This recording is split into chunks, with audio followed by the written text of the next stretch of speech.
सजाद जी देखिए, जो बड़ा आरोप है जो टीएमसी का स्वयं पुरोहित का कि या तो आप प्रलोभन दे रहे हैं, पता नहीं कौन सी टॉपिक खिला रहे हैं कि सारे भाग करके दूसरी तरफ चले जा रहे हैं, या तो आप डरा रहे हैं और मार रहे हैं। अब मैं रिक्वेस्ट करता हूं, मैंने किसी के बीच में नहीं बोला कि बड़ी बुरी आदत है बीच में बोल के फ्लो तोड़ देते भाई। प्लीज भाई अपने समय में भी बोलते, दूसरों के भी समय में बोलते। जब तक मेरा स्वयं पुरोहित जी सुन तो लीजिए, स्वयं पुरोहित वो नहीं रुकेंगे भाई, वेस्ट हो जाता है। देखिए ऐसा है कि इसीलिए मैंने दो उदाहरण गिरा। जवाहर सरकार और शांतनु सेन ने 2023 में इस्तीफा दिया, 23-24 में। मैं आपसे पूछना चाहता हूं, उसके बाद उन्होंने इस्तीफा दिया, आरजीकर के बाद दिया, सॉरी। तो मुझे बताइए कि आरजीकर के बाद दिया और जो हमारी सरकार है उससे पहले दिया, तो वो कौन से प्रलोभन में थे? और जवाहर सरकार ने तो राज्यसभा सीट छोड़ी। अच्छा, आज कल्याण बनर्जी का बयान है कि भ्रष्टाचार हुआ है हमारी सरकार में।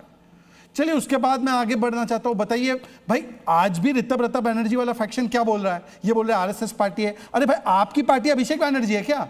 ममता बनर्जी से सब कहा जा रहा है कि अभिषेक बनर्जी इज रिस्पॉन्सिबल। ममता दीदी आप हमारा एडवाइजर बन जाइए, हमारे पास 60, 65, 70 एमएलए है। तो ममता बनर्जी बोल रही है नहीं, मैं नहीं बनना चाहती है, मैं भतीजे के साथ रहूंगी। तो ये कौन चूज कर रहा है भतीजे को पार्टी के ऊपर? किसको मोह है भतीजे का?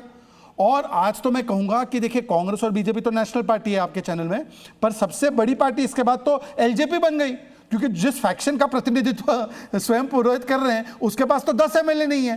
हमारे एलजेपी के पास ज्यादा एमएलए है, हमारे एलजेपी के पास ज्यादा सांसद है, हमारी एलजेपी अब तीसरे नंबर की पार्टी है। शुरू में कहा था कि 8 तारीख पर भी बात होनी जरूरी है, मिता जी को भी रखिएगा साथ में, क्योंकि इंडिया ब्लॉक की बैठक होने वाली है। टीएमसी के जो इस वक्त हालात हैं, आपको लग रहा है कि वो मजबूती के साथ टीएमसी अब वो इंडिया गठबंधन में आएगी? क्योंकि फ्रैक्शन और धड़ा तो बढ़ चुका, अब सांसदों की बारी है, कहा जा रहा है कि वो भी पासा पलट सकते हैं, पाला बदल देंगे।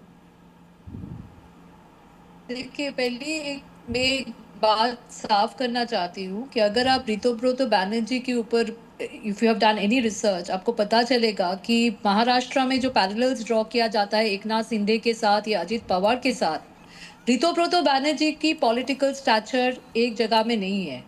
तो it's incorrect to compare Ritabrata Banerjee with leaders like Ajit Pawar, with leaders like Eknath Shinde, जिनके पास खुद के फॉलोअर्स थे।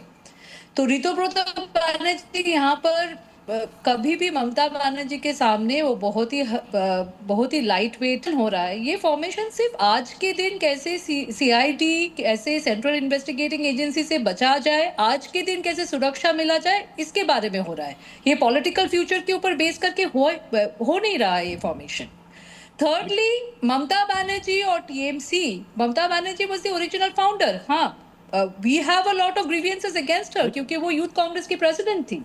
कांग्रेस को तोड़ के उन्होंने टीएमसी का फॉर्मेशन किया था, तो वो ग्रीवियंसेस अपने जगह में है। पर आज के दिन में नेशनल कॉन्टेक्स्ट में TMC is an integral part of the India alliance formation. लेकिन तो सवाल ये है ना, फिर कौन सी टीएमसी, विवेक सर, फिर वो कौन सी टीएमसी रहेगी?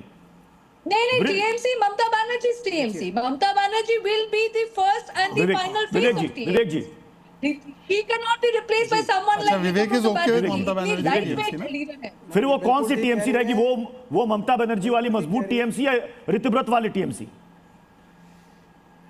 नहीं, ममता बनर्जी वाली टीएमसी ही रहेगी। ममता बनर्जी को ही लोगों ने एक्नॉलेज किया था, जो इंडिया अलायंस के वेरियस घटक दल हैं। और बाकी पूरी डिबेट सुनने के बाद मुझे ऐसा प्रतीत हो रहा है कि बंगाल और नॉन बीजेपी स्टेट्स को छोड़ करके यहाँ पे दूध की नदियाँ बह रही हैं, दही की नदियाँ बह रही हैं, छाछ की नदियाँ बह रही हैं।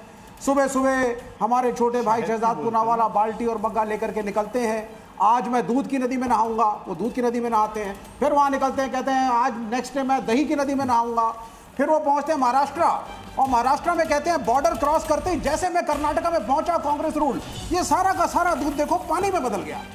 तो यहाँ पे ये BJP states versus non BJP states का जो एक नैरेटिव चल रहा है, ये गलत है। भ्रष्टाचार भ्रष्टाचार है, और भ्रष्टाचार है इस मुल्क की एक समस्या है। अब आप एक राज्य को पकड़ करके आपने एक पार्टी को हराया, आप वहां पे विक्टिमाइजिंग के मोड में आते हैं। सबसे बड़ी बात है, सबसे बड़ी बात है कि अगर लोकतंत्र में जनता को अगर आप मानते तो उनके जनादेश को भी मानना पड़ेगा।